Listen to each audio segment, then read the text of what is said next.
talk about something that we have been going through in the past, I think almost a year, right? In the late March or early of April 2020, Indonesian government implemented the social distancing order due to the coronavirus COVID-19 spreads. And ever since that, our life has changed dramatically. And it's almost a year since the first time we have to stay at home to do whatever we have to do. And that's why we are going to discuss how it is, how our life has changed for the past couple of months. But we're not only going to talk about Indonesia, we also going to learn and going to reflect about what happened in other part of the country. Other part of the world. So that's why today we have 4 speakers. We have Jasmine, we have Karim, our research assistant and also student at the Department of International Relationship. And we also have Eliza and Nick, our intern from Melbourne, Australia. By the way, saya juga mau menyapa teman-teman dalam bahasa Indonesia karena diffusion kali ini akan disajikan dalam 2 bahasa. Jadi pertama-tama saya ingin mengucapkan halo teman-teman, selamat datang dan selamat datang kembali di Diffusion Center for Digital IT. Dan hari ini kita akan bahas tentang bagaimana sih, apa aja sih yang sudah terjadi selama hampir setahun belakangan ini akibat COVID, dan kita harus melakukan segala sesuatunya dari rumah. Dan kali ini kita nggak hanya akan ngomongin tentang apa yang terjadi di Indonesia, tapi kita juga akan berbagi mereka apa yang terjadi di dunia yang lain. Dan dalam ini adalah negara Australia. Di sini kita udah ada 4 pembicara, ada Karim, Jasmine, Research Assistant di CfDS, dan kita juga ada Eliza dan Nick, magang research intern kita di CfDS. Okay, so today's discussion will be presented in 2 parts. The first part, we will have Karim and Nick. They will talk about the digital and COVID-19 in Indonesia and Australia. And after that, Jasmine and Eliza will be presenting how is misinformation related to COVID in Indonesia and Australia. So after that, we will have a discussion. And if you guys have any question, please don't hesitate to write it down on the chat box. Or if you are joining with us from YouTube, please leave your comment or leave your question in the live chat box. Jadi kalau teman-teman punya pertanyaan, jangan segan.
At Center for Digital Society, and I am also majoring in International Relations at Universitas Gadjah Mada.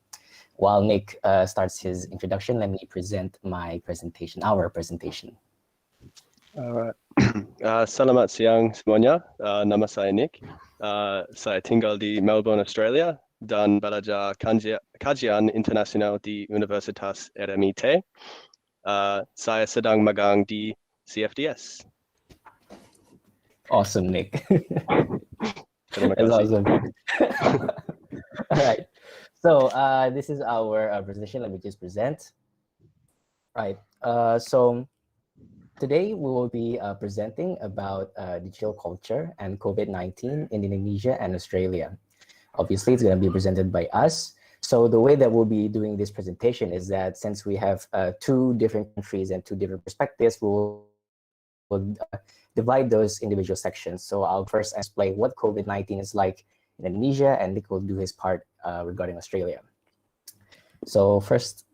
All right, so I won't take too long because I'm sure most of you are aware, especially those who live in Indonesia, what COVID-19 is like in Indonesia. But I cherry-picked a few of the findings that I think are interesting for both Indonesians and probably Australians that are also watching this discussion.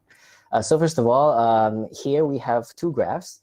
The first one indicates how many total cases that we have in Indonesia. So this is the data that I took from the Ministry of Health from the 3rd of February. So that was 2 days ago. And the total number of cases that we had is 1 million. So that was 2 days ago. So imagine what the number would be like today. Usually the Ministry of Health updates the numbers by around this time. So for those who are interested in looking up the data, please do look at the Ministry of Health. You can find them on Facebook.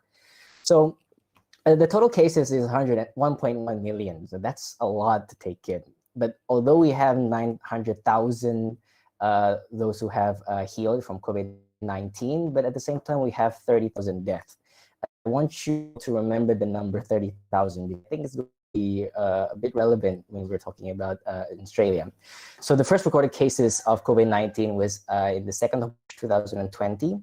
And then which after that 2 weeks, President Jokowi released a press release on the 16th of March.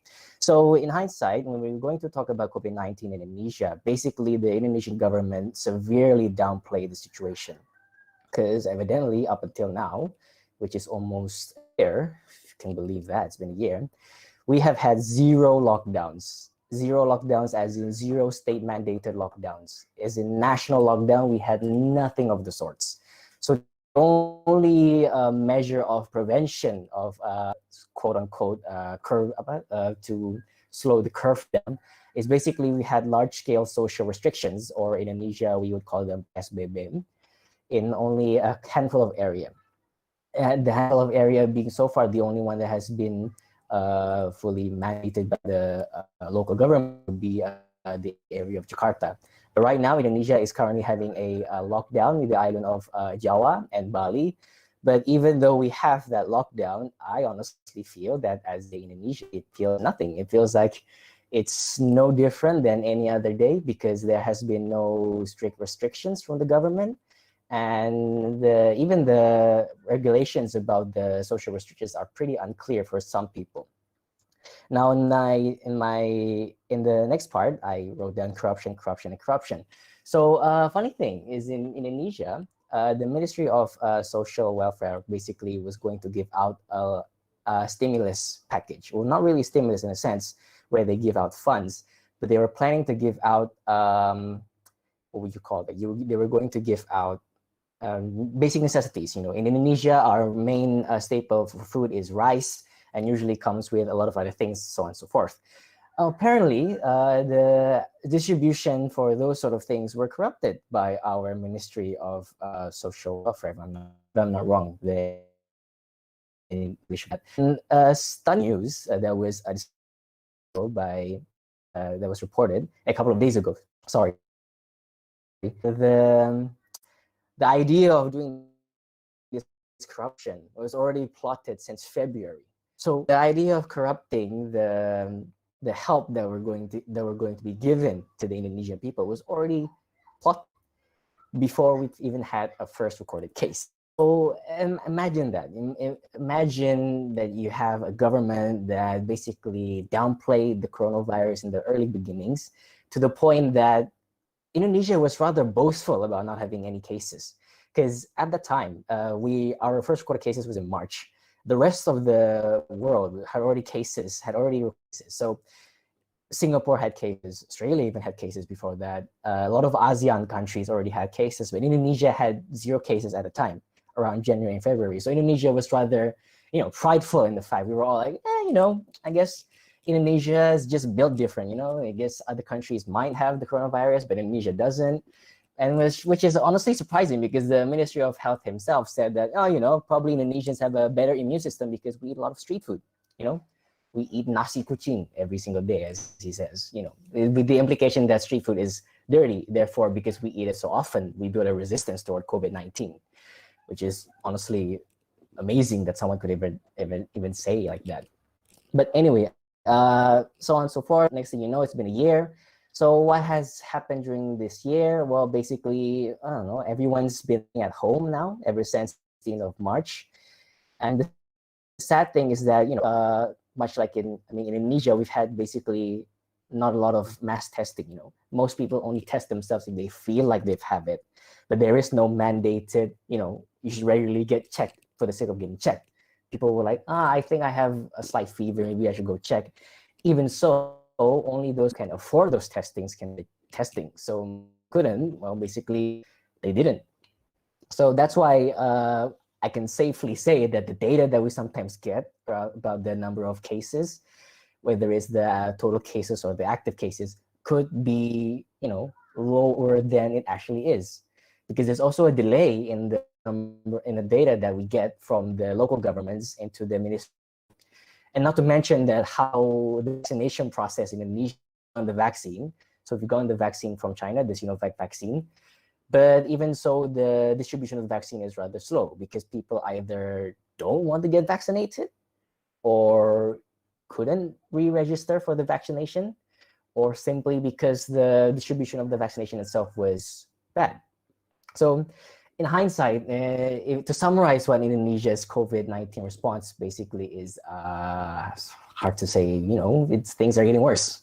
Sure, we've had a lot of cases that are people that are healed now, but God help us all. In my case, in Indonesia's case, I think that should be enough from my part.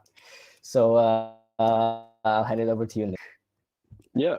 So I'll give a brief overview on COVID in Australia, particularly where I live in Melbourne. Now, Australia's situation is very different to Indonesia's, as you can probably see from the data on the screen. And this is likely due to our incredibly strict lockdown restrictions that are enforced.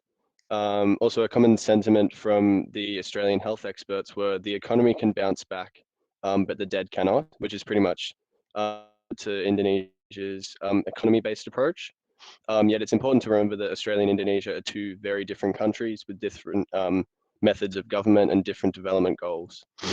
So COVID first arrived in Australia earlier than Indonesia on January 25th, 2020 in Melbourne, and government action wasn't taken until early February when Prime Minister Scott Morrison shut down flights between Australia and China.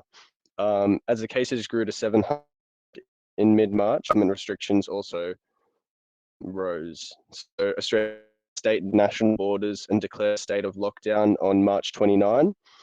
This meant that bars, cafes, gyms, and cinemas temporarily closed. Gatherings were limited to only 2 people and had to be outdoors. Masks were mandatory anytime you were outside. Cashless payments were required, and funeral and wedding sizes were drastically reduced. My state, Victoria, had the harshest restrictions of Australia due to our relatively high case numbers. We couldn't leave our house for reasons other than the 4 outlined by our Premier, Daniel Andrews, for essential shopping, medical care, exercise, and work or schooling. And things were looking great for Australia. These measures, while they were harsh, were highly effective, and we only suffered 6,753 cases and 91 deaths by April 30, 2020. Our restrictions eased significantly by mid-May, but unfortunately for Victoria, where I live, the worst was yet to come. So due to a lack of adequate personal protective equipment or training for hotel quarantine staff, Victoria was plunged into a second strict lockdown on June 30th that would last 112 days, which is one of the longest and strictest lockdowns worldwide. At its worst, only 1 person per household in the Melbourne area were allowed to leave the house for essential travel, and we were not allowed to travel further than 5 kilometers from our homes. We couldn't do more than 1 hour of outdoor recreation, and we had a curfew from 5 a.m. to 8 p.m. 8 p.m. to 5 a.m. By mid-October, this lockdown was eased, and Australia reached 0 new cases on November 1st. Since then, the nation has suffered minor setbacks in the form of isolated outbreaks, such as in Queensland and New South Wales, but the virus remains relatively contained. Currently, at the time of this diffusion, Australia has experienced just over 28,800 total cases and 909 deaths, with 54 active cases, which is like a stark difference to Indonesia's cases. Yeah. Over to you, Perdana. Thanks. Oh, that's so grim. All right, next. So we're gonna talk about the changing digital culture in Indonesia. But first, before we go, 28,000 cases in Australia. That's the total cases. Meanwhile, in Indonesia, total cases like 1.1 million. Jesus Christ. Okay, so what happened during the pandemic, and why are we saying that there's a shift in the changing digital culture in Indonesia? So like I mentioned before, on the 16th of March 2020, our President Jokowi declared that all activities will be conducted at home, whether it's working, whether it's school, and whether it's praying. Everything and anything must be conducted at home. This, I'm not too sure whether this was sort of a mandated sort of thing, but most offices and schools and even the local mosque already implemented that by themselves. So for example, where I go, Universitas Gadjah Mada, if I'm not correct, we had a letter from the dean, from the uni, saying that from the 16th of March until for 2 weeks, all classes will be conducted online. They said they will only last for 2 weeks, but you know, here we are. It's already been 2 semesters, so you take it with a grain of salt. So yeah, whether we liked it or not, kids were forced to adapt more quote unquote digital lifestyle. But the problem is that, you know, Indonesia's digital infrastructure isn't the best. If anything, I don't think it's even good at all. Because during the pandemic itself, the United Nations published a report that was ranking the e-government systems of the countries worldwide, the countries recognized by the UN. So Indonesia ranked quite better than it did last year. Previously it was ranked 100-ish, now it's like 80-ish. But the problem is that when you look down to the regions that Indonesia is in, Indonesia is ranked the 3rd from the low. So you have 10 ASEAN countries. Indonesia is ranked number 7 or 8. So basically it shows that, you know, Indonesia doesn't really have the best e-government system, nor does it have the best digital infrastructure. So what happens when you're forced into adapt to a digital culture?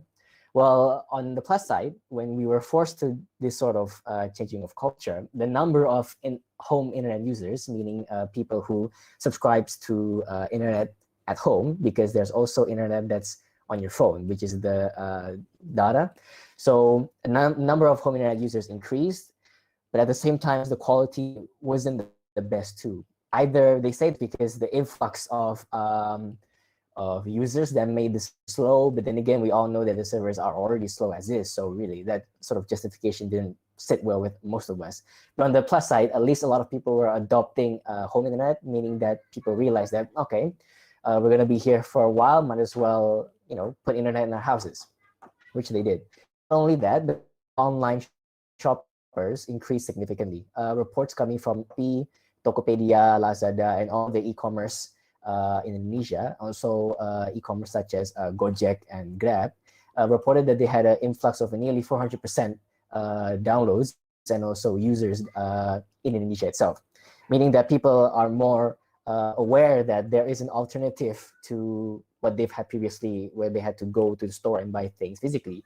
Now they are more trusted in using the digital e-commerce service, because sometimes people are reluctant to purchase things online because for safety reasons, you know, like when they want to buy a phone, for example, they would rather go to a phone store and just buy it there because they know that they're going to right after they purchase it.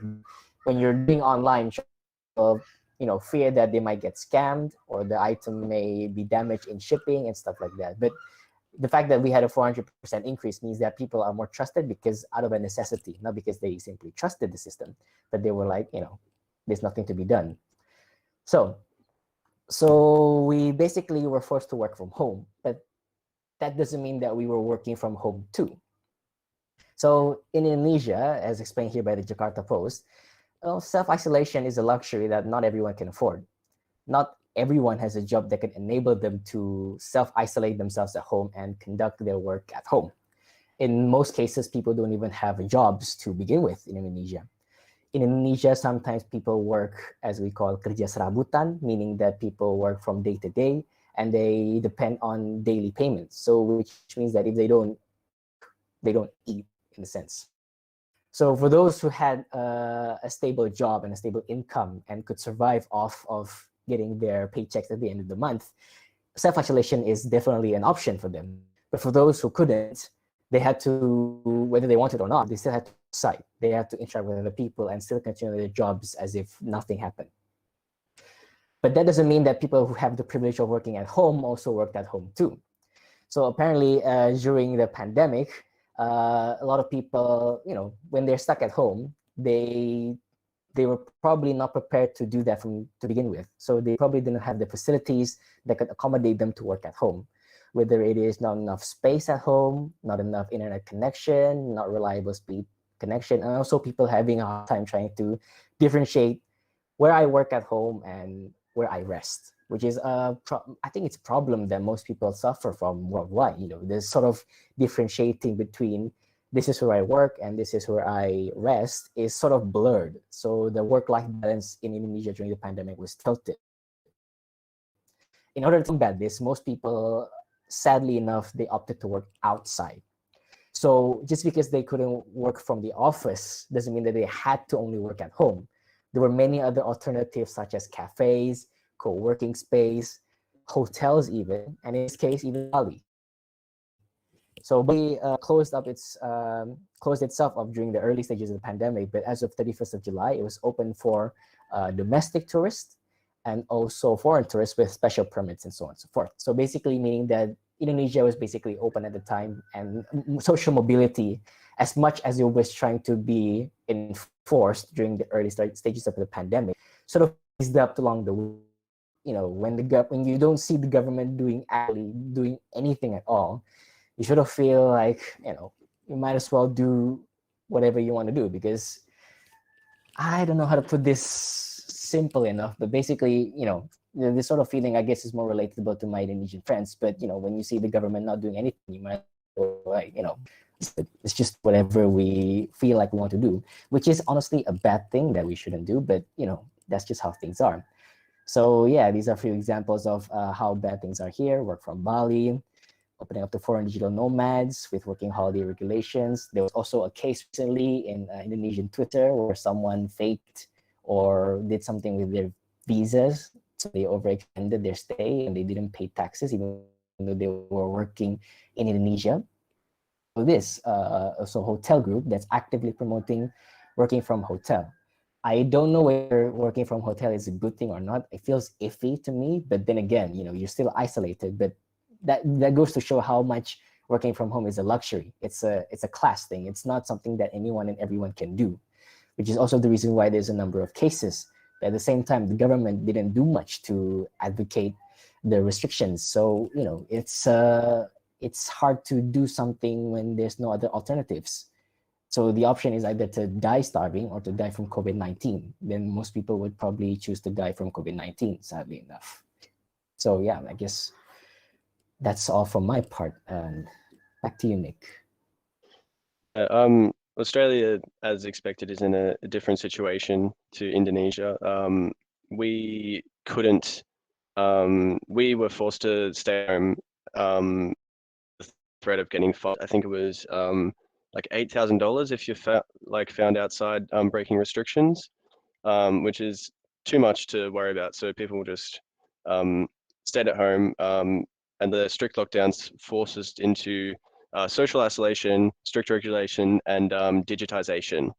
So in heavily restricted areas like Victoria, we had to stay home unless absolutely necessary, meaning that most of our work, schooling, and socialization was online. 98% of Australians use a work management platform, messaging app, or conferencing tool for work or schooling.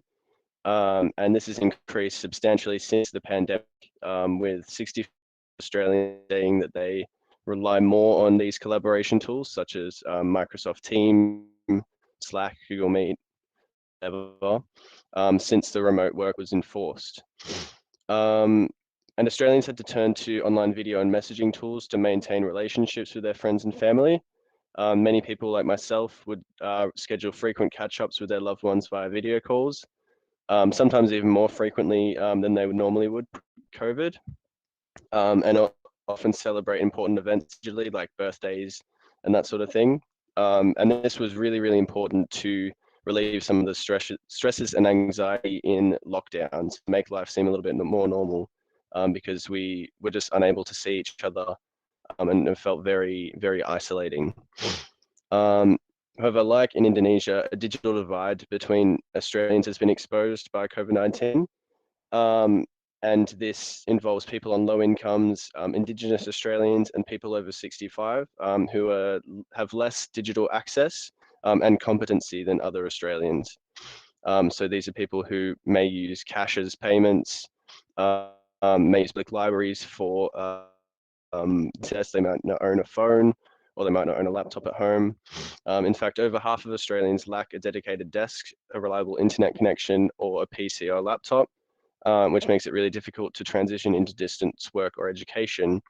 And these government rules kind of just assumed that everyone would have access to these sort of things. So these people were kind of isolated from like the new normal of lockdown living. So yeah, COVID restrictions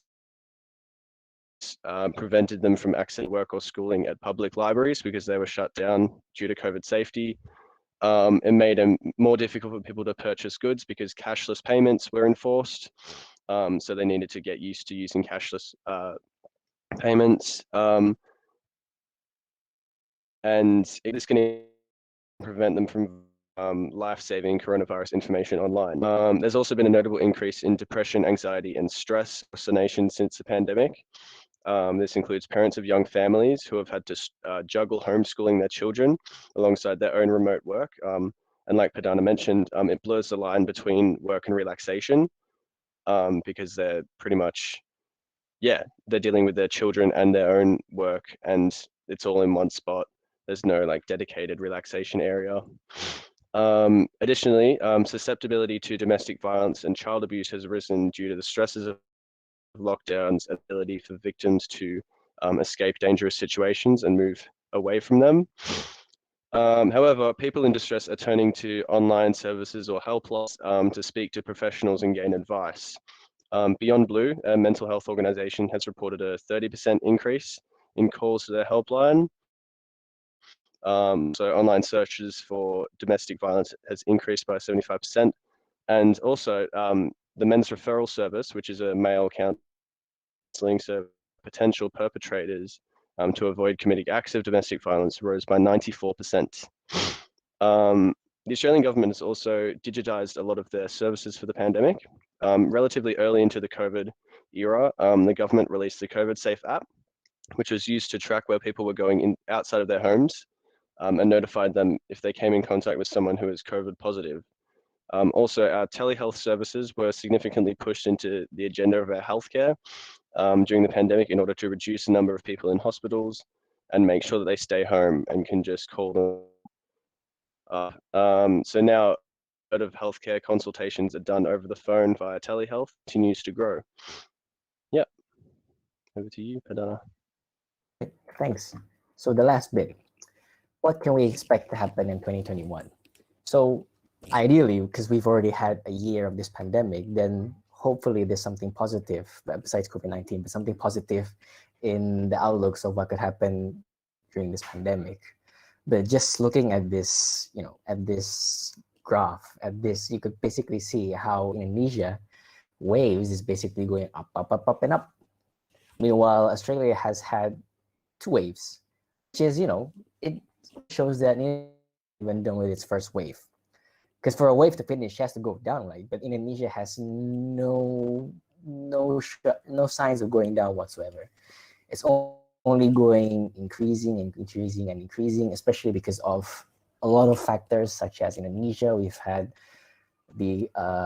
had elections that were conducted, even though a lot of other countries postponed their elections. We still had our own elections. So that also contributed in a number of cases. But anyway, what can we expect in 2021? As an Indonesian, for Indonesia, I'm just going to be blunt and say, I don't think we can expect much at all, honestly. Like if I'm just being honest right here and then, we can't really expect much. We can't be too positive, but in a sense, it's always good to look upon something and hope for the best, right? But seeing as our current track record, if anything, it's only going downhill from here. The cases are going up, but the situation in Indonesia is going down, down, and down, and down. Like the corruption cases that was just uncovered a couple of weeks ago, and then the corruption cases that was found that they planned it way before the pandemic. It just goes to show that, like what are these guys thinking that are in our government? Are they thinking the safetyhood of our people? Evidently not. Are they thinking about the economy? We don't know for sure. But are they thinking about themselves? Definitely, that's true. So I don't know. In a sense, maybe that because we've gotten used to this pandemic, on the positive side, we've gotten used to it, we've adapted. So maybe if in the early stages of the pandemic, we've had a big digital gap, we're slowly closing it in as we go, as many people are, adopting the digital lifestyle, even though at the beginning, they didn't have the technology to support themselves, whether it be laptops or internet connection. Slowly, the government's helping in that. The government has given all the students of Indonesia, not the hardware itself. So that's more reliant on themselves. For uni students, it is usually not a problem because we would probably already have our own devices. But for the primary, middle school, and high school students, that could be a problem because, as Nick mentioned before, in Indonesia too, most of the parents who are also working at home also have to deal with their children who are studying at home. So so imagine they already have a double role, now they have a triple role. So I honestly don't know what I can say that's anything more positive for Indonesia. The vaccine's out in Indonesia, so that's a good thing. The vaccine is out. We are getting our vaccination slowly and steadily.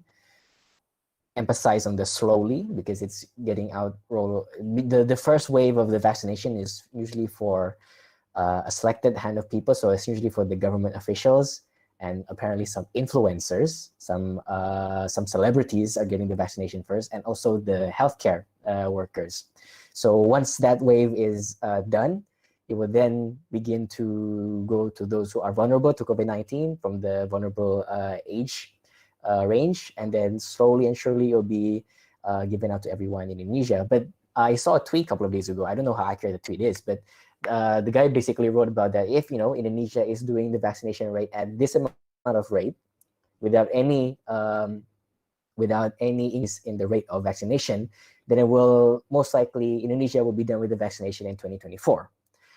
But hopefully, maybe I'm being positive here, maybe that the government will help in the distribution much better.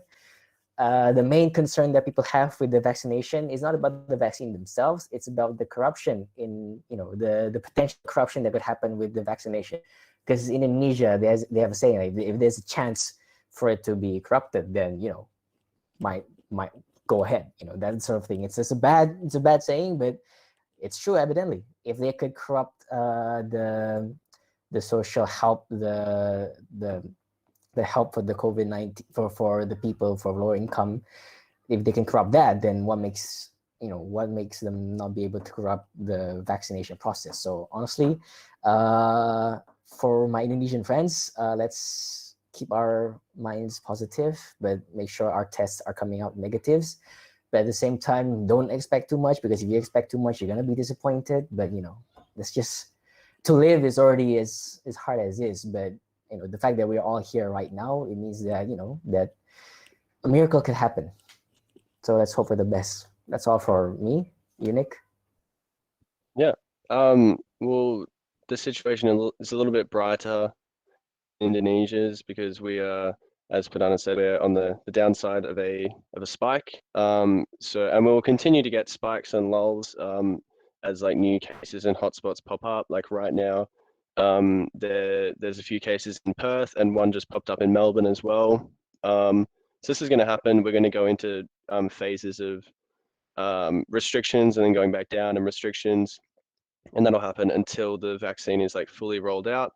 Like Indonesia, the vaccine is out now, I believe, and it will also be like done in stages. So healthcare workers are first and the vulnerable, and then gradually the entire population will be vaccinated. Many people will continue to work from home because a lot of people have realized like, hey, like there's no travel time now. Like I can just get up. There's a lot more flexible working times.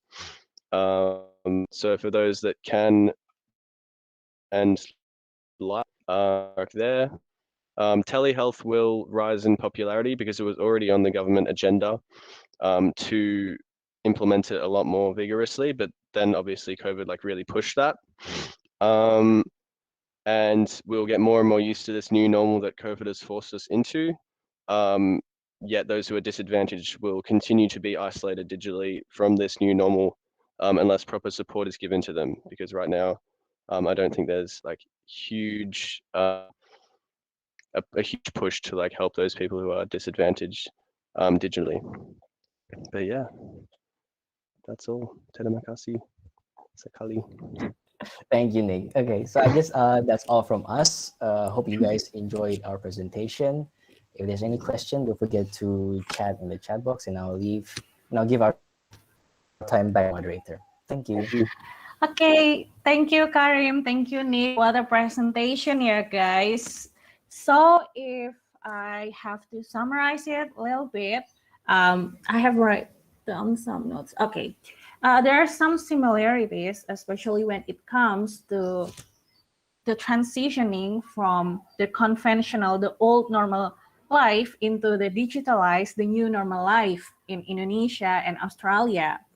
The similarities are, for example, the lack of infrastructure. In Indonesia, maybe it's more about the national issue because we still have so many infrastructural problems. For example, I live in Jogja, right? And I live in, it's in Bantul region, but it's so close with the Yogyakarta city. And every week, at least I have to miss one meeting because there is a blackout in my region. So yeah, I cannot imagine how tough it must be for other Indonesian in other part of the world that doesn't have privilege as much as we are who live in Jakarta. Meanwhile, in Australia, the problem is more on the personal level. So because maybe the lack of personal infrastructure that helps people create better workspace from the comfort of home. Another similarity is that the work-life balance is kind of gone in this new normal era because everything is very blurred. We do everything in home. There is no separation of place. So yeah, and we have to do everything in the same place, in the same time. And it's kind of difficult, especially for those who live with their family that need to take care of the elderly or children or sort of that. And also the other similarity is the marginalized group receiving the short end of in this situation. And what can we expect in 2021? I do agree with Karim. Yeah, honestly, I feel like we are fucked up already. So I don't know. Let's cross our finger and hope for the best because yeah, I'm trying to be optimist, but at this point, I think I would rather be someone that pessimistic. And yeah, meanwhile, for Australia, until the vaccine is fully rolled out, they may have to juggling between the restriction pace to the normal pace, and work from home may continue. Telemedicine also may still be popular in the future, and yeah, I think that's all what I can summarize from Nick and Perdana Karim presentation. Anyway, there are some people who have wrote their comment, their question in the chat box, but we are going to continue our discussion first with Jasmine and Eliza presentation. So Jasmine and Eliza, please. So good afternoon, everyone. My name is Jasmine, and I am a research assistant in CfDS. And I am here today with Eliza to talk about our case study, which is social media and COVID-19 misinformation, insight from Indonesia and Australia. So I'm going to give the floor to Eliza as well to introduce herself. Hello, everyone. My name's Eliza. So I've been interning with the Centre for Digital Society for the past 5 weeks. And back home in Melbourne, I study a Bachelor of International Studies at Deakin University. Next slide, please. So yeah, for our case study, to introduce our case study is that COVID-19 pandemic has seen a global increase in social media usage because people are staying at home right now and work from home. So social media has been increasing in its usage, and that individuals are turning to social media as means to stay connected and maintain friendship, but also as a news source of information and disinformation circulating regarding COVID-19 that is undermining health efforts to tackle the crisis. And this will be explained more by Eliza later. This case study aims to analyze COVID-19 misinformation and how social media plays a part in spreading it and drawing from Indonesian and Australian experiences. So yeah, next slide, please. So globally, there's been quite a sizable increase in the amount of people using social media, but also the amount of time they're spending on those apps. So since the beginning of the pandemic, Facebook saw a 70% increase in their app's usage, and studies suggest that almost half the world's social media users have been spending more times on apps such as WhatsApp and Facebook Messenger as a means to stay connected and up to date. It's quite interesting to see the proportion of people using social media per nation. So according to a recent study, Indonesia's population actually ranks 3rd globally for time spent per day on social media apps. The graph displayed here outlines the percentage of online population who visited certain apps and platforms during May, so very early in the COVID-19 crisis. And by far, Facebook was the most popular in both countries. So Indonesia have 87% of internet users are on Facebook, and in Australia, 81% of internet users are using Facebook. WhatsApp is also equally as popular in Indonesia. So 87% of people are also using WhatsApp.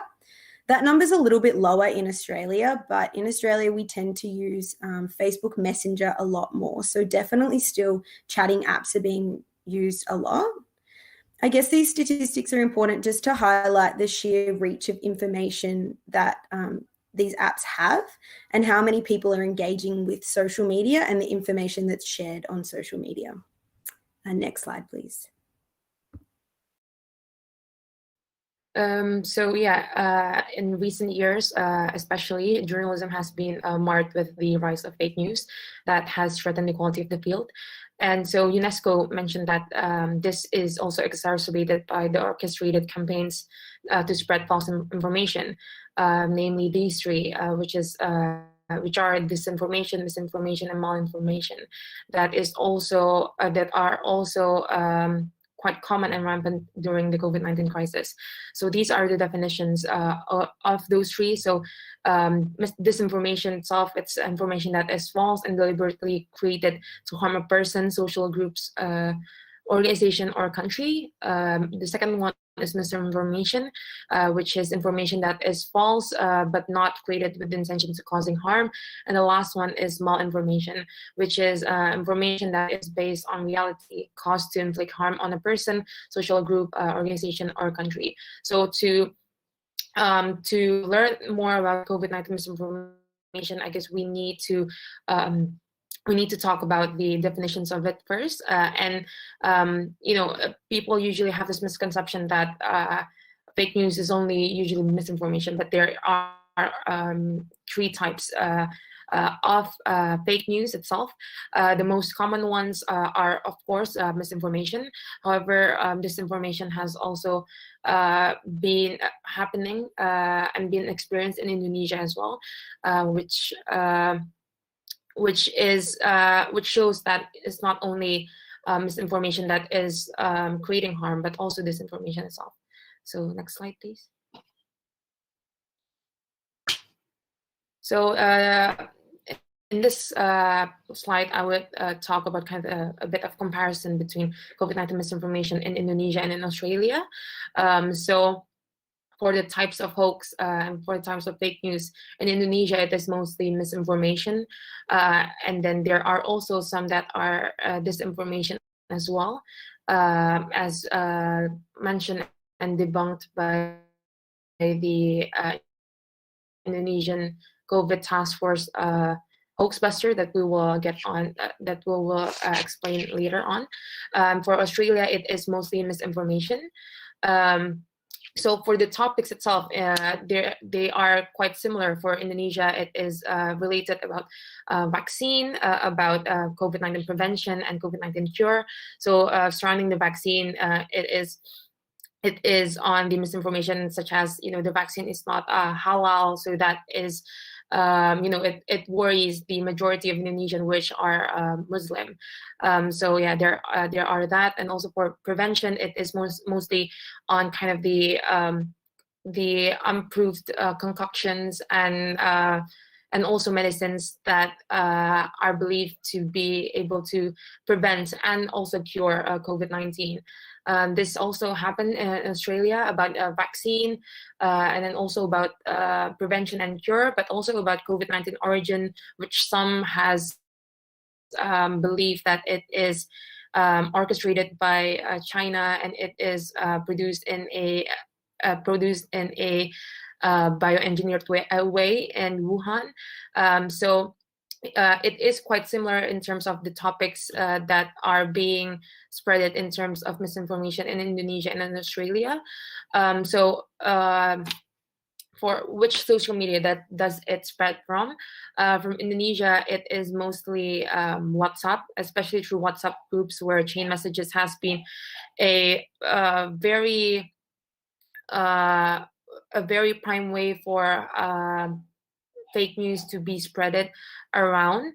Also Twitter and also Facebook. And for Australia, it is mostly social media such as Twitter, Facebook, and also Facebook Messenger.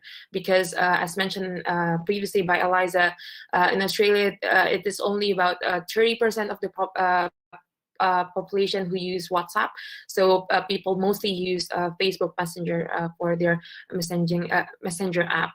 And for how does it spread really? So in Indonesia, the government once said that it is spread through 3 levels, which are, the first one is the internet, let's say from Google search bar.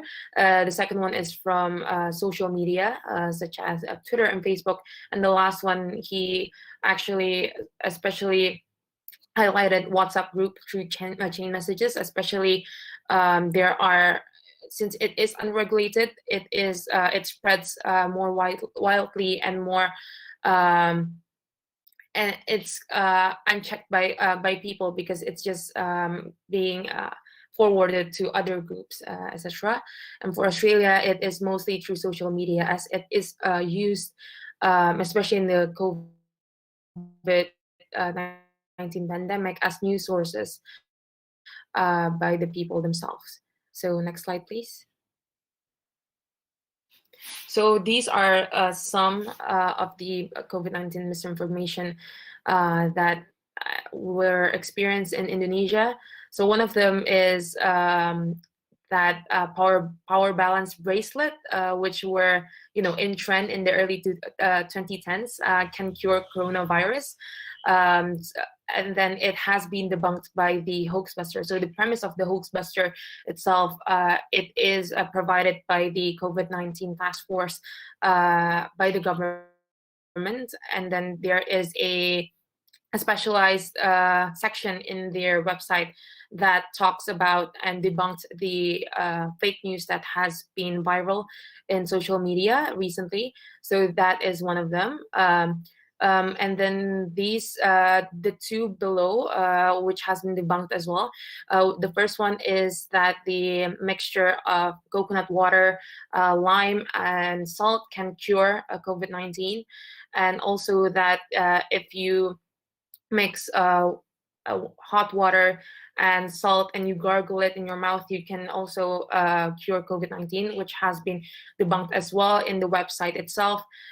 So what's interesting is that these two messages are chain messages in WhatsApp groups, and that it was spread wildly in the groups themselves, in WhatsApp groups all over Indonesia. So what's interesting also is that, as you can see in the top right and bottom left, those are actually screenshots from my own family WhatsApp groups. So yeah, it's not everyone is susceptible for hoaxes in Indonesia, especially through WhatsApp groups. My family, my big family, sometimes you have those uncles and aunts that actually believe in these misinformations and forwarded it to the family groups. So it is just I want to compare it to my own experiences, and that COVID-19 misinformation is susceptible to everyone. So yeah, next slide, please.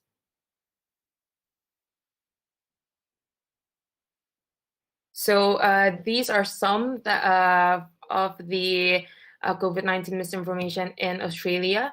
Similar to Hoaxbuster, Australian government has has a section in their website called the COVID-19 myth busting, and they also debunked the current viral hoaxes in terms of COVID-19 in the country. So here you have the first one is hot temperatures kills the virus, and then you have also below it you have that 5G. 5G is a part of kind of an orchestrated way of China to put in the virus, and also kind of you have, if you held your breath for 10 seconds, that means you don't have the virus as well, and you have that ibuprofen exacerbate the virus themselves. You have also kind of the immune booster of concoctions, and then if you drink it, it will make you immune from COVID-19.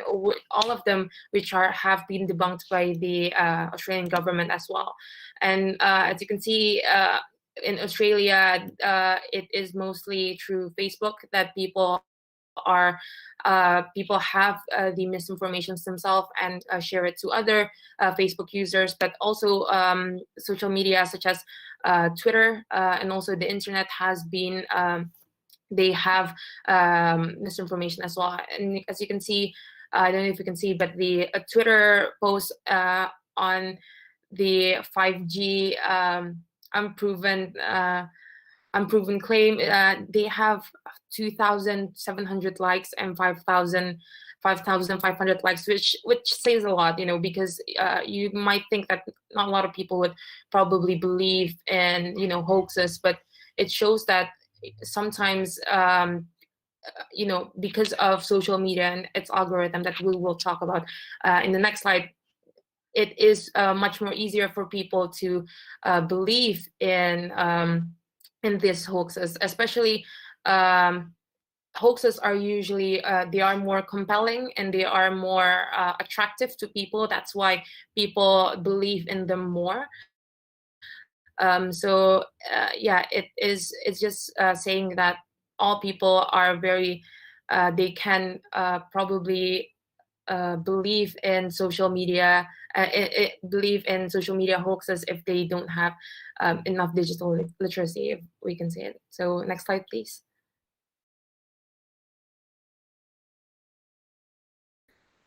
So social media's role in spreading misinformation, I guess, is mostly to do with algorithms and a little bit to do as well with chats, as Jasmine mentioned. So algorithms are present in many facets of everyday life now, and they're used for calculations, data processing, and automated reasoning.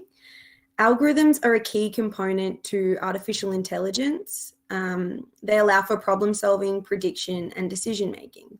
So algorithms are present in in a lot of apps, and these algorithms that provide us with, curated playlists on Apple Music and Netflix recommendations, they do definitely make our lives easier, but this prediction and targeting of information is also very harmful.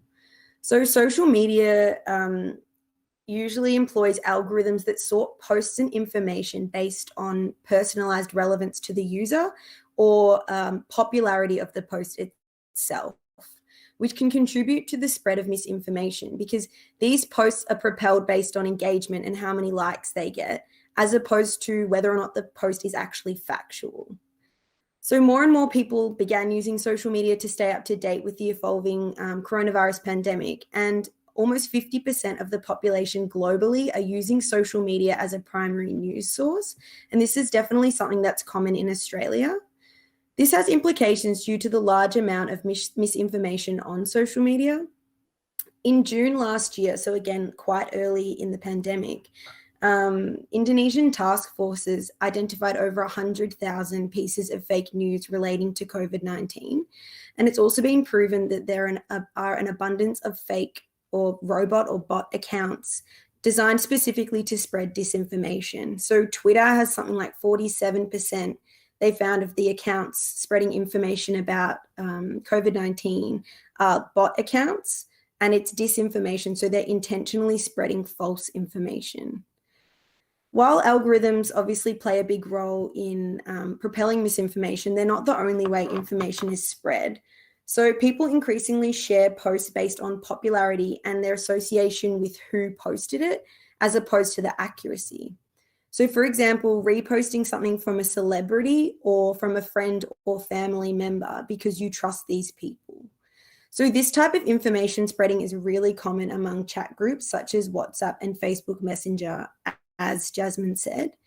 People see a post from someone that they like or someone who they know, and they share this information without fact checking it, meaning misinformation can be spread very, very quickly over a variety of apps.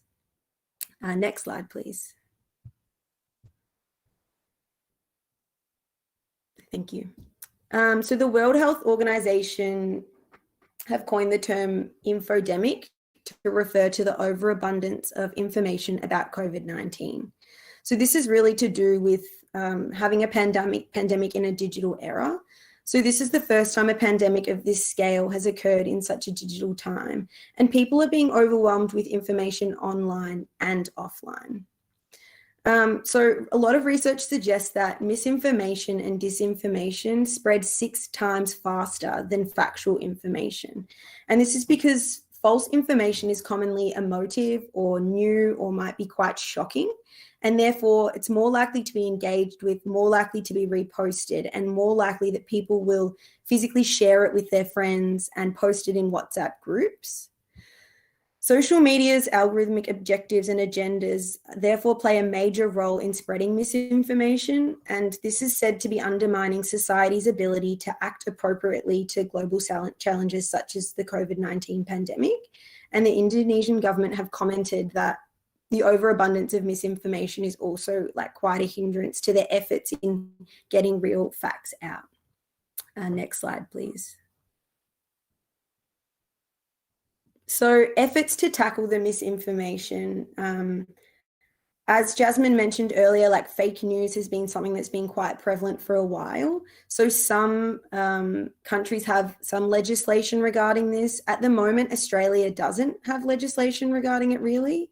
So most of the efforts to tackle are kind of trickling down from international organizations. So the World Health Organization and the United Nations are calling for action from social media platforms, but also from member states. So World Health Organization has collaborated with a lot of reliable organizations to provide pages and information that governments can then send out to their own countries. And they're trying to make this information really easily accessible in hopes of debunking much of the current information that's circulating. Social media platforms have taken some small steps to halt the spread of misinformation, but a lot of governments are saying that the steps that they've taken have either been too small or too late into the COVID-19 pandemic. Some of the examples include taking down or warning against kind of dubious or questionable information and directing users to the World Health Organization and national websites.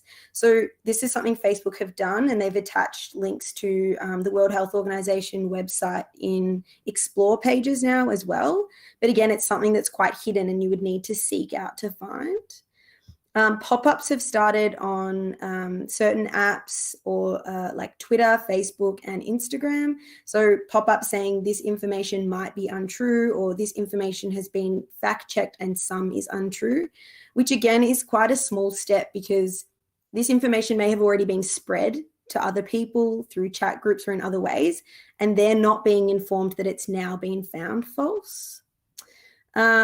Twitter have also introduced a 5-strike policy for violating their user guidelines. And to be completely honest, 5 strikes is quite generous. If someone's spread misinformation or intentionally spread disinformation, it's 5 times before their page might be removed, and the ban might be only temporary anyway. Action has also been taken increasingly against individuals. So an Australian celebrity chef, Pete Evans, was recently banned from Facebook for repeated violations of the site's policies concerning the COVID-19 virus. Pete Evans had been spreading false information since the beginning of the pandemic, and his page was taken down essentially a year in, so it was taken down in December. So while that's great, it's still quite a small step. In terms of government responses, as Jasmine mentioned earlier, both the Indonesian and Australian government have created myth or hoax busting pages, and they're urging people to use reliable sources in government websites. The Australian government is also putting pressure on platforms to flag misinformation and increase detection, and also to monitor fake accounts and bots spreading this information. So as we said earlier, like such a large percentage of these accounts could actually be bot accounts. So the Australian government is urging Facebook platforms and Twitter platforms to be more accountable to actually remove this. And finally, Indonesian government responses have also included legal ramifications for creating and spreading information, including detention in some circumstances and also quite major fines. Next slide. Thank you.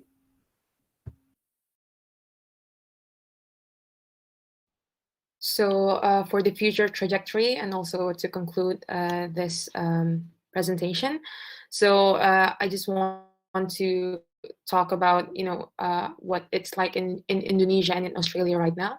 So in Indonesia, more than 27% of the respondents in the Ministry of Health survey stated that they are hesitant to get the COVID-19 vaccine, which is a quarter of and a large part of the population as well.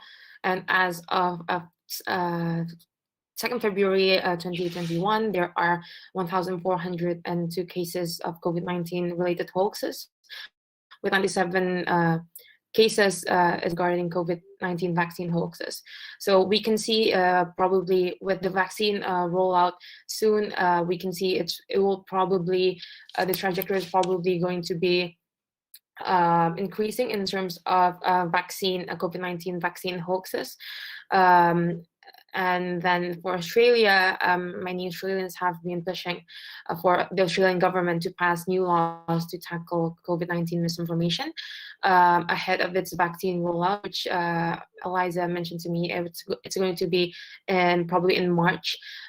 So this is done by requiring social media companies to provide a list of viral COVID-19 materials or live lists in order to tackle misinformation in the country, and that this list would be updated in real time and would let the stakeholders, especially the social media companies and also the government, to keep track of the viral COVID-19 misinformations, and then they could in hopes that they can debunk it as well. And then I guess the main question is that if the COVID-19 misinformation, especially regarding vaccine, will increase, will this lead to vaccine hesitancy? So vaccine hesitancy itself, it's the delay in acceptance of vaccines or the refusal of vaccines despite the availability of vaccination services.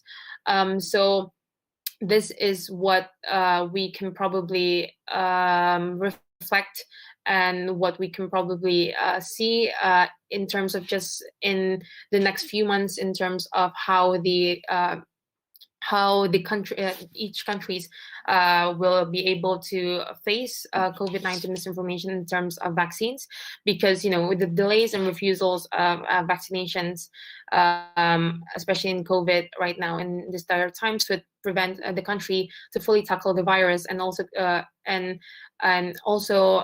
hinder the creation of immunities in the communities themselves.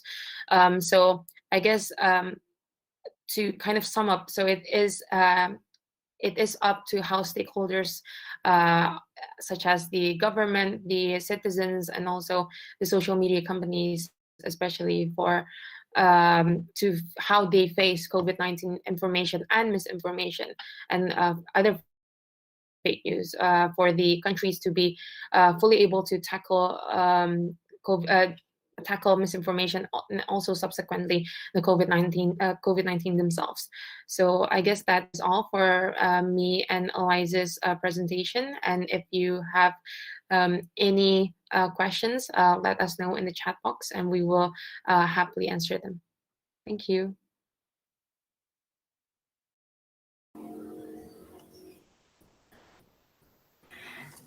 Thank you, Jasmine and Eliza, for the presentation. Turns out that misinformation is a common phenomenon in Indonesia and Australia, right? And especially during COVID, a lot of misinformation has been spread. And for example, one of the most popular kind of misinformation in Indonesia is how to cure the disease in a DIY style, which is very dangerous actually, because I know some people near me, around me, who truly believe in that kind of misinformation, and it is really hard to make them thinking the other way. Anyway, I'm trying to summarize a little bit of Jasmine and Eliza presentation.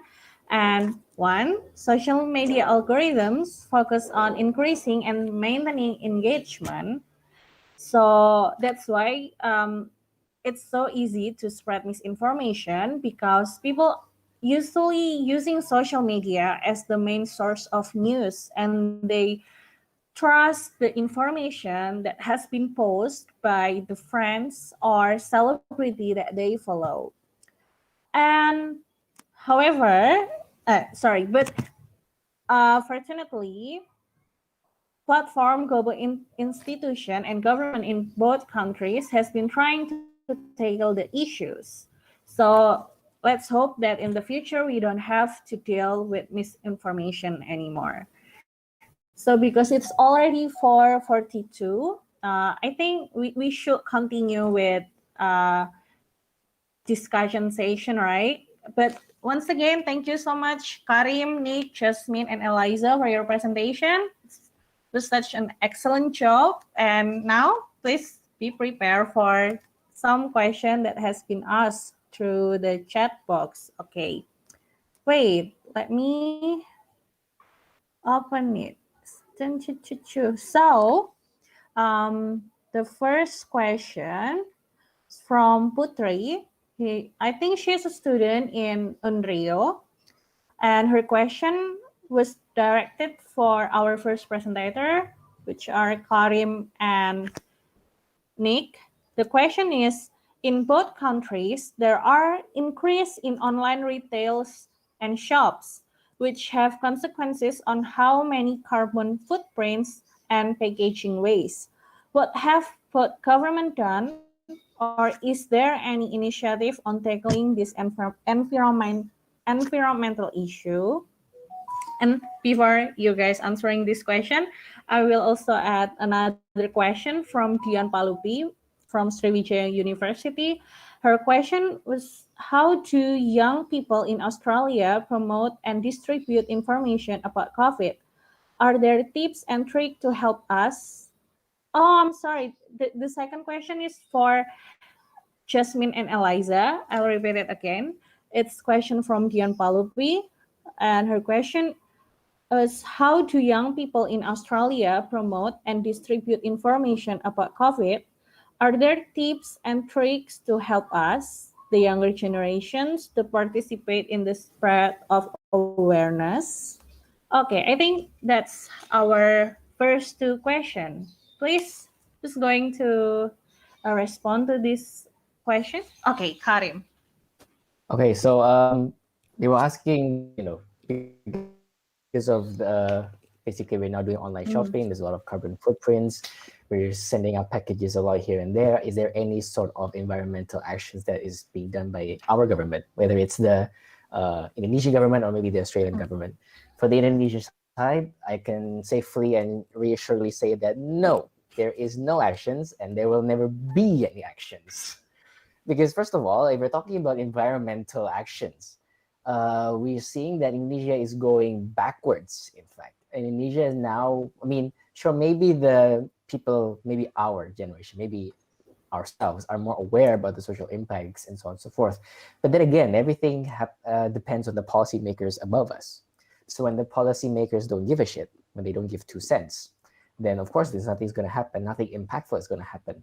It's the same narrative with saying that, oh yeah, you should use metal straws because, plastic straws are polluting the waters. But then at the same time, the same people that say that are also dumping oil in our oceans. So, you're trying to victim blame us, the society that's just trying to live daily by daily. But at the same time, the government's doing backwards policies. Say, for example, in Indonesia, the implementation of the omnibus law, for example, if anything, that's given a way for investors and also foreign companies to expand their companies in Indonesia with stricter regulations. As we can see in Kalimantan, they've already cut down a lot of the forestry in Indonesia. As we know, the Kalimantan is, as we say, the lung of Indonesia, or the lung of the world, because most of the oxygen production is from the forest of Kalimantan. So when you have regulations that enable companies and investors to cut down those areas and basically enable flooding, it also goes to show that what makes people think that the government gives 2 cents about carbon footprint in the increase of online packaging, online shopping, and so on and so forth. Maybe that there is indeed a thought process. Maybe that there is something that's being made up by the government right now. But the way I see it is that the government is handling a lot of things at once. It's juggling a lot of things, yet at the same time, it keeps shopping them at the same time. So they're trying to handle a lot of things at the same time, but that's, they think that they can do that, but in actuality, they can't. They can't even handle one problem, which is the pandemic. What makes them think that they can handle another thing, such as environmental issues? They know that they can handle those, they can juggle those two things at once. So that's why they probably don't do anything at all in this case. They don't do anything for the pandemic. Even if they did, they're already failing so badly. Even if there's anything for the environmental, they're also doing so poorly. So I don't know. it's rather grim saying this out loud, to think that the government doesn't really care about environmental impacts and not even our health concerns, but that's just the reality of living in Indonesia, And I might be overstepping and answering. This also sort of answers another question. Basically, there was someone asking, how do the people protect themselves from a country that's as rough as this? Well, I don't know what to say. How do we protect ourselves from governments like this? Well, safe to say that we can't. Well, one day the government is going to fail us, and one day the government is going to get back at us. But that's already a common fear that we live in Indonesia. That there's always this trade-off. But at the same time, we've managed to go by 32 years of dictatorship. Then I think we can do 4 years of another president's presidency. So, bottom line, what I'm saying is that Indonesia is bad as is. So if you want to ask about other policies and other concerns about other things, it's not going to be there, because even the basic things such as universal healthcare, as in stimulus checks and helps for the marginalized people, is not even there. So the idea of having some sort of environmental regulation, even if there is, it would still probably not be implemented well. How about in Australia, Nick? Is there anything like that? Australia similarly doesn't care super much about the environment. As you may have heard, like with the Great Reef, how they're allowing the mining company called, what's it called? I can't remember what it's called. To just pretty much dump a lot of their waste into the Great Barrier Reef and causing bleaching and stuff. But regarding waste management, we don't have the best waste management system. Our recycling system isn't that great, and they don't seem to be focusing on it that much either. But in terms of emissions and energy usage, during the pandemic, we've actually reduced our energy emissions, I think, by 17% or something, just because people are not driving around because of the lockdowns. People just couldn't go anywhere, and they're using a lot more public transport just because it's cheaper and easier. So, and yeah, pretty much because of COVID, that's kind of been the government's main focus for the past year, and it doesn't look like it's shifting anytime soon. Yeah, they're just focusing on the health of the people, and maybe the environment can come later, but right now, unlikely. Yeah. Okay, Good question. thank you. Okay, thank you, Karim and Nick, for the answer. As fellow Indonesian, I also agree with Karim. And sometimes, I don't know, like the responsibility to be more eco-friendly was put to us, customer, when, I mean, the government also needs to do something to the big corporation, because we cannot do, I don't know, we cannot make a lot of change if they don't ask the big corporation to be more eco-friendly. But if I may give you guys some suggestion, if you want to do online shopping, I've tried this method a couple of times. So when I already send the money, and I will notify the seller, and then I will ask them, can you please make it, or can you please not wrapping the package in plastic or using too much bubble wrap? And sometimes if you can talk to them politely, they will give you what you want. So maybe you can follow my suggestion, and yeah, maybe we can help decreasing the carbon footprints by, I don't know, 0.00%, but at least it's still I don't know. I'm sorry, guys. It's already late, so my brain is, I don't know. Okay, I'm sorry. Okay, back to the second question.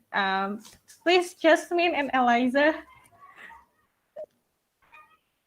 I think I can go for this one because it is about Australia. I guess in terms of promoting and distributing information about COVID, it is important to note that a lot of young people in Australia were also quite critical of the lockdowns that we had. And I often received messages from friends that contained misinformation as well. So I think it's something that we have come to quite gradually in Australia as well. I know for sure there are initiatives with some international organizations. So for example, the United Nations and the World Health Organization partnered up to create an initiative called Verified. And what they do with Verified is, I guess the aim is to flood the digital space with facts. So you can become an information volunteer and they will send you verified information and you can use that information to post on your own social media. So I think that's a really good way if you were wanting to promote positive information. And also just making sure you're using kind of like the World Health Organization does have a wealth of knowledge, so verified information is really important. But again, the COVID response in Australia and Indonesia has been completely different, but we have a population of 27 million people. Like it's a much smaller group compared to 270 million people in Indonesia. So it has been completely different. But I think in terms of spreading awareness, just making sure you fact check things that people send you as well, and also maybe be like, oh, that's not completely true, and trying to just share accurate information. Did you have anything you want to add, Jasmine? No, I think yours have been a very, very good.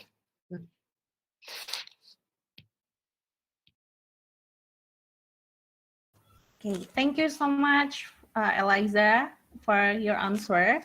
I will continue to our third question. Wait. Okay. It's a question, once again, directed for Karim and Nick, but maybe Eliza, you can also add some answer because it's about Australia. So the question is from Fadila.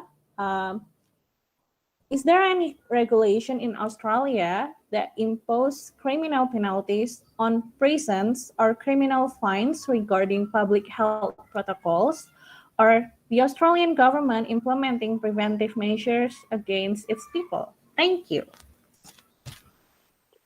Short answer is yes. There are some, there's a lot of fines involved. I'm not sure if there's criminal offenses involved if you break protocol, but there's a on-the-spot fine of $200 for not wearing a mask where you should, which is up to the discretion of the officer who fines you. And also these rules change from month to month, so it can be a little bit confusing. They can be a little bit lenient. But during the lockdown, right now we're not in lockdown, there was a $5,000 fine for breaching that per person. So that would be if you were outside the 5 kilometer radius from your home without a permit, if you were in groups of more than 2 people outside, if you had anyone over at your house, that was per person. So $5,000 is a pretty big incentive to like stop people from breaching these rules. And along with these preventative measures, there were also incentives to stay at home. So the government set up these schemes called JobKeeper and JobSeeker. So JobKeeper would be for people who got reduced work from like layoffs or their employer can't afford to. So they would be getting like a little bit more money each fortnight. And JobSeeker is for people who are unemployed, who are looking for work and don't have an income. And this is up to $1,200 a fortnight, just to keep them like at home, keep them above water, like so they can afford food and stuff. So yeah, kind of a preventative and an incentive to stay home. You have anything to add, Eliza? Yeah, Nick said it perfectly. So we had a lot of fines. The only time there were any arrests, so actual like criminal arrests, were for people breaking quarantine. So if people had tested positive for COVID, you had to do a mandatory 14-day quarantine. A few people left their quarantine early or got caught crossing borders and they were arrested. I think it was for up to 6 months. So I think also as well, there was a anti-lockdown protest. 400 people were arrested. for either not wearing a mask, breaking the 5-kilometer radius rule, but a lot of them were actually discharged. So a lot of those arrests didn't stick. Yeah. Thank you, Nick and Eliza, for your answer. And moving on to the question number 4. It's from Jilan, from UGM. Okay, so as we can see from the internet, in America, the dispute over COVID has become very political, right? And sometimes the two sides fight each other, either it's digitally or physically, like in real life. So the question is, due to an increase in internet use and thus more interest in the media or news, are conspiracy regarding the validity of COVID ever dispute whether in Australia or Indonesia? So I think it's for all of you guys. The question is for all of you. How is it in both countries? I guess for Indonesia, despite having conspiracy against the validity of COVID-19, I don't think it will be as bad as America. We have kind of, in general, we are all aware of the severity of the virus itself, and I would say the majority of Indonesians we believe that COVID-19 is a serious issue that needs to be tackling with. I guess the reason why the America's issue is very different than Indonesia and Australia is because they had a leader that doesn't fully believe in COVID-19 themselves. So President Trump, he was basically a COVID-19 denier, and it is also translated into his support base as well. And so we need to keep in mind that I guess it's different, especially in terms of the political leadership themselves. Trump's continuously downplayed the virus itself. Even though Indonesia, at first we downplayed the virus, as Karim have mentioned, but at the end we all basically kind of generally have admitted, that COVID-19 is a very serious issue, and also kind of we need to take it into context that in America, it's a very divided nation. Basically 49%, you can say, of Americans, they believe they kind of follow Donald Trump, and so it's like a very large part of the population that doesn't fully believe COVID-19 themselves. So I don't think that it will impact the misinformation, COVID misinformation in Indonesia. Personally, it would not impact to society as a whole, because usually it's just a very minority of Indonesians that doesn't believe in COVID-19 itself. So I guess we need to kind of see the context of the political leadership, the society itself, so I guess in Indonesia it is basically quite admitted as of now. I don't know, maybe Eliza can add for the situation in Australia. Yeah, I think Jasmine covered it perfectly. I think it's very much to do with like different political approaches. I think also Australia, and I think Perdana also touched on it a little bit. We've never really had very stark leadership or sort of government responses that have been very militaristic before in the past. So people weren't incredibly reactive to this. We were like, okay, we need to listen and this is what we have to do.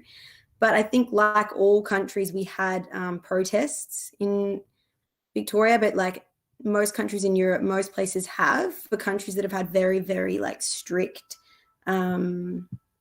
lockdowns. But of course we've had conspiracies, like the 5G conspiracy was something huge in the early days, and a lot of people still believe it, and we still have people with the same sort of conspiracies related to the vaccine. But in terms of mask wearing, people are wearing masks. almost everywhere that you go in Melbourne, everywhere that I see, everyone has masks on. So I think it is a very different sentiment. And the Australian government has put it very much as you need to take ownership for the health of other people. Like if you catch COVID, you might be okay, but your mother might get sick. So it's a very different sentiment. And so I think Australians have taken that on board and been like, well, it's not about me. So that was probably a good move by the Australian government as well. Yeah. Thank you, Jasmine and Eliza. Nick, Perdana, do you want to add something to the conversation? Yeah. I was just going to add that, yeah, we've definitely had conspiracies, especially about the validity of our lockdowns and the dangers of COVID. We were talking the other day about how many people called the Victorian Premier Dictator Dan for putting us into these really strict lockdowns. And yeah, so with these people just like unable to see like other countries in much worse situation with less lockdowns. But anyway, and you mentioned in your question that man children screaming at minimum wage workers. There's definitely not as many that I've seen, like videos, but I've definitely seen a couple of people around like, I don't know, Bunnings Warehouse, just like filming with their cameras out, like talking about their rights and stuff, like how they don't have to wear a mask, medical exemption. Yeah, I think a lot of those people take America a little bit too seriously and kind of forget that they live in Australia. So a lot of people model how they think of America. But yeah, for the most part, we've been quite good. As Eliza said, everyone wears a mask, like when we're outside. It's pretty good. Yeah. Karim, do you want to say something? Yeah, I guess, like Jasmine mentioned, a different society in America is a different society in Indonesia and also different in Australia. For Indonesia, I think we're more, what would you say? We have this thing called, we think of each other as a whole family. As a society, we are a singular family, a huge family. So when someone is sick, we also always think about others. So when the government told us to wear a mask, it was something that we could agree on. If it's something that could help prevent us from spreading the disease, then wearing a mask is something that we must do. Although the problem was the distribution of masks. At the beginning, it was very hard for people to purchase masks because people were hoarding them. And the production of masks was also rather slow. We didn't have a lot of cloth masks, but now we do. So masks are everywhere, which is great. And also, I think the reason why hoaxes in Indonesia are basically, in this case, more, as Jasmine and Eliza mentioned in their presentation, our sort of misinformation is mostly about the remedies of COVID-19, for example, saying that, you mix coconut water, lime, ginger, and salt, maybe you could cure COVID-19. But in America, the conspiracies are vastly different. They say, 5G is radiating and giving you COVID-19. It's something dangerous. While in Indonesia, if we get 5G, we'll be grateful because we'll probably have 5G in like 5 years from now. We don't even have 4G in some areas. So that's why the conspiracy of 5G didn't catch on in Indonesia, because we were like, what the hell is 5G? We don't even get 4G, 3G sometimes even scarce. So we didn't care about 5G. It's a Western sort of thing. I mean, they're advanced, yes, but their hoaxes are also advanced. Well, here the hoax is like, if you mix A with B, you could probably cure C, maybe. But who knows? You mix wine and milk, I don't know, stuff like that.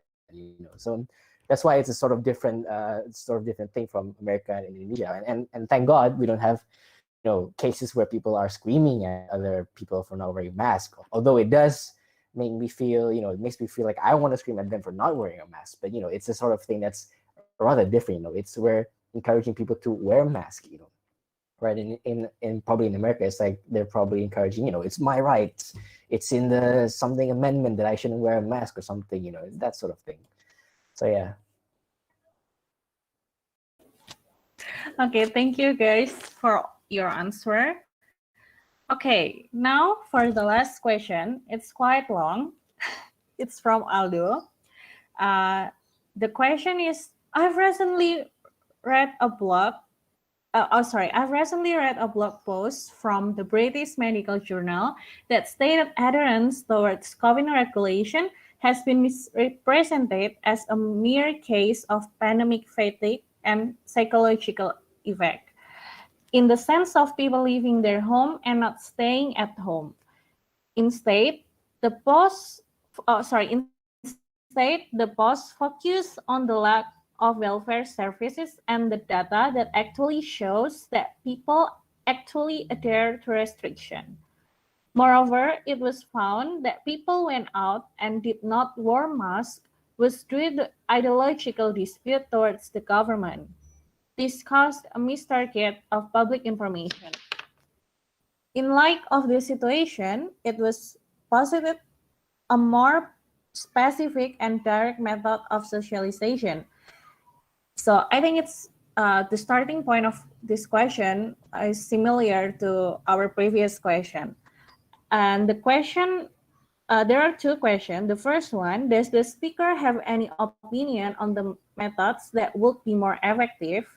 And the second one, how does speakers from Indonesia and Australia interpret the global South and global North relations in dealing with medical, social, and economic issues that proliferated through the pandemic? For example, vaccinationalism, debt jubilee, and etc. Thank you.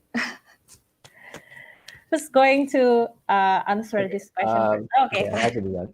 Okay, so the question from Alfredo. This guy is my friend, so I guess, you know, the guy always asks these sort of questions every time I do the diffusion, so I kind of understand that.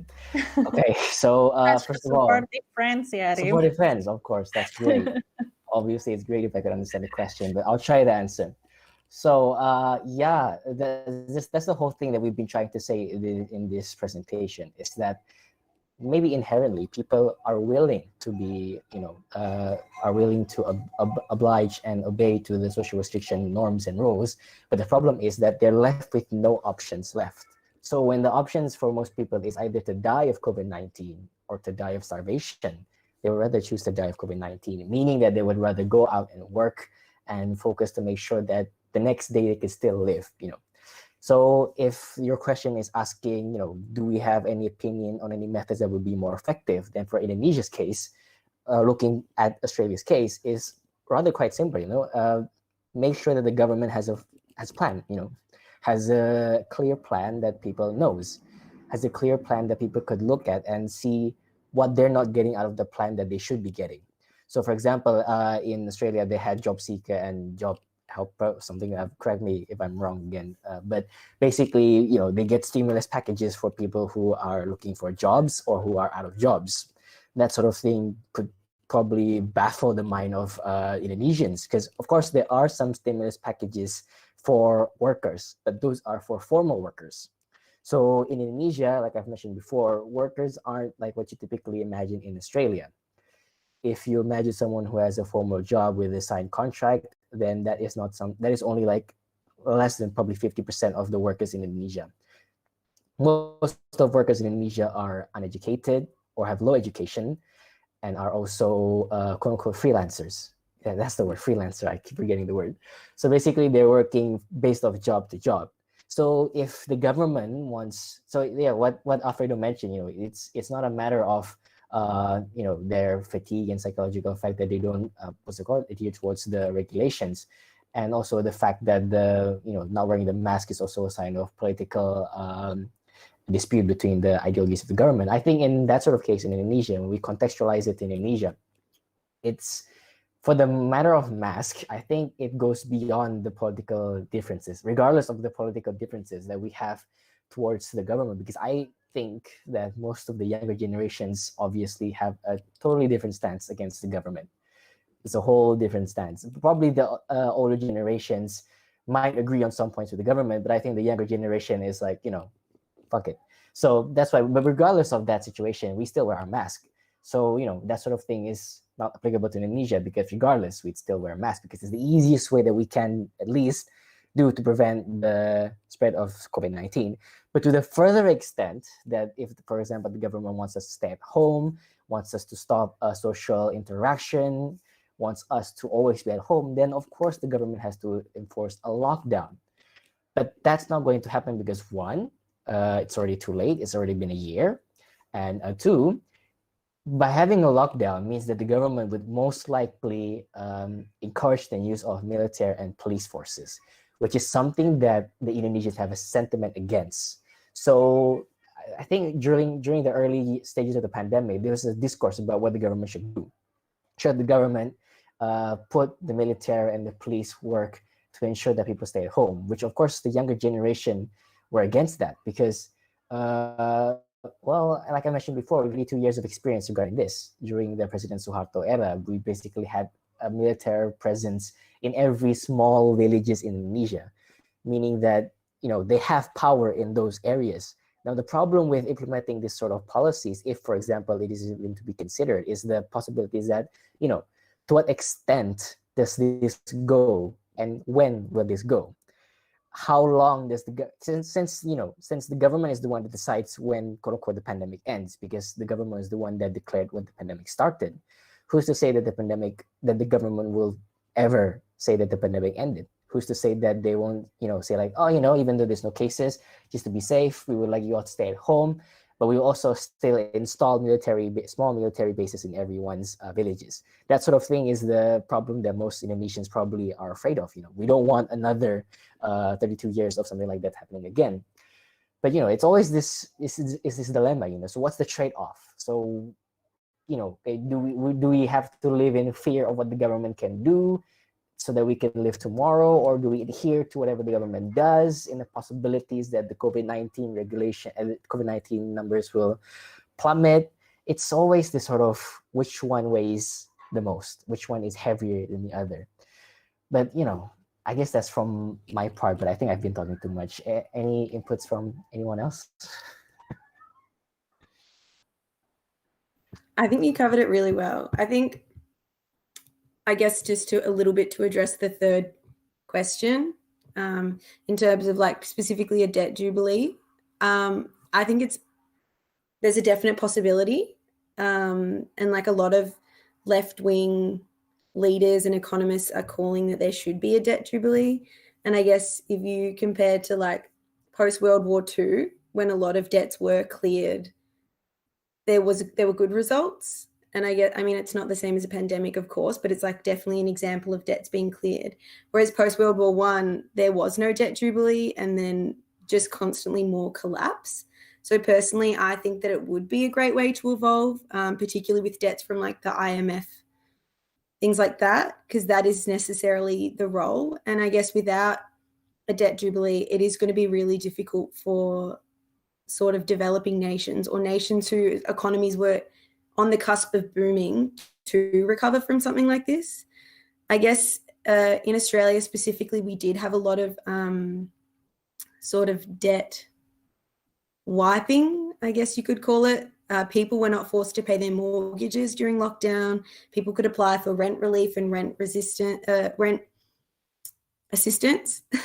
And also you weren't allowed to evict any tenants. So if someone didn't pay their rent, you weren't allowed to ask them, because it was understandable that they couldn't leave. And they've also negotiated repayment plans. So a lot of people who weren't paying their mortgage during the pandemic in Australia won't have to pay the full amount back as well. So I think that is something that definitely should happen and is probably likely to happen. I guess it just depends on the circumstances and the scale. I don't have too much to say about your other questions because it's so long-winded, but such good questions, definitely. Thank you, Karim. Thank you, Eliza. Jasmine or Nick, do you guys want to add something? No? No, you guys covered it really well. I don't think I'm qualified really to answer it. Yeah, me too. Okay, then, because it's already 5. Oh, sorry. I'm half blind, guys, so I cannot see stuff clearly. Oh, because it's already the time to wrap up this diffusion. I want to say thank you so much for you guys, Eliza, Nick, Jasmine, and Karim, for the presentation and for the answer. And thank you so much for you guys, smart people who have spared your time and joined our diffusion. But before I end this diffusion, I want to announce that the winner of Best Commentator, Best Question giveaway is awarded to Alfredo or Aldo. Congratulations, Aldo. Our team